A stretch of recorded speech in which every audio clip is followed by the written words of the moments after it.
We had spent nearly 4 years together, and in the beginning, everything felt effortless.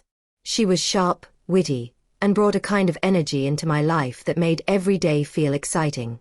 I truly believed she was the one I would spend forever with.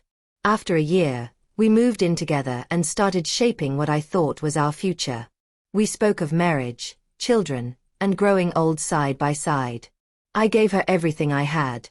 My trust, my time, my loyalty.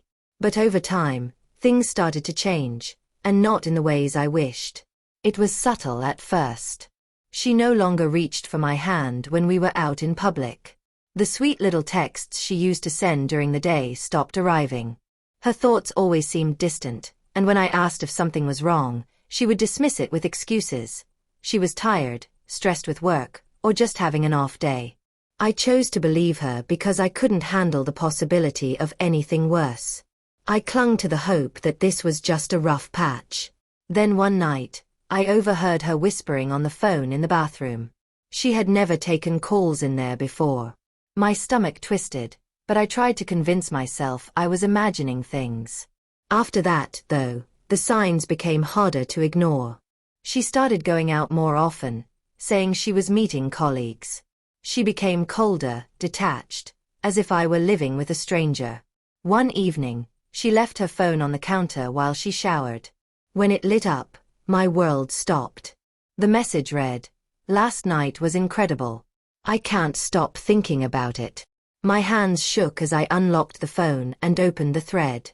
What I found destroyed me: messages, photos, voice notes, and plans for weekends together. She had been seeing someone from work for months.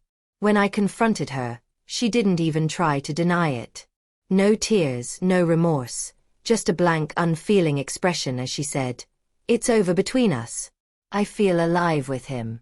You're too sensitive, too emotional. You need to accept it and move on."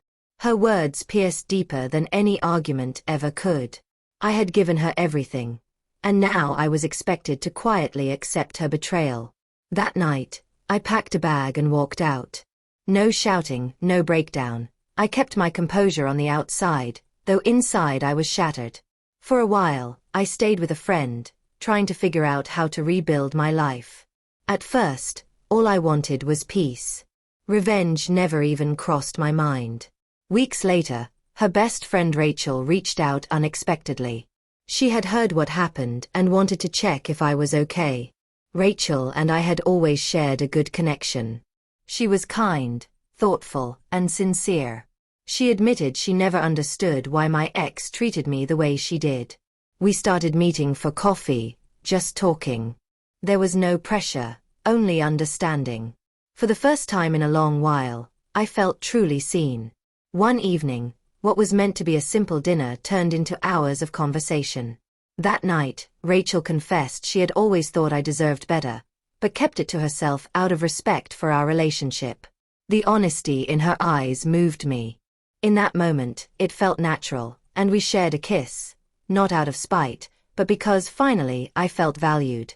With time, our bond grew deeper in an effortless, genuine way. Then one day, I posted a photo of us together at a local concert. I didn't think much of it, but within hours, my ex blew up my phone, calling, shouting, accusing me of betrayal. She screamed that I had crossed a line, that Rachel had been her closest friend.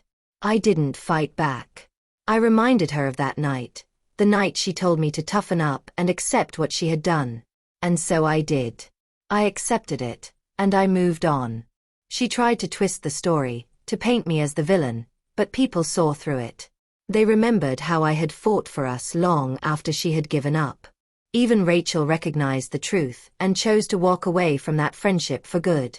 Now I found myself in a place I never expected, beside someone who respects me, who truly cares. I never planned for any of this, but sometimes heartbreak takes you exactly where you need to be. I didn't seek revenge. I just stopped settling for less. And in doing that I found peace.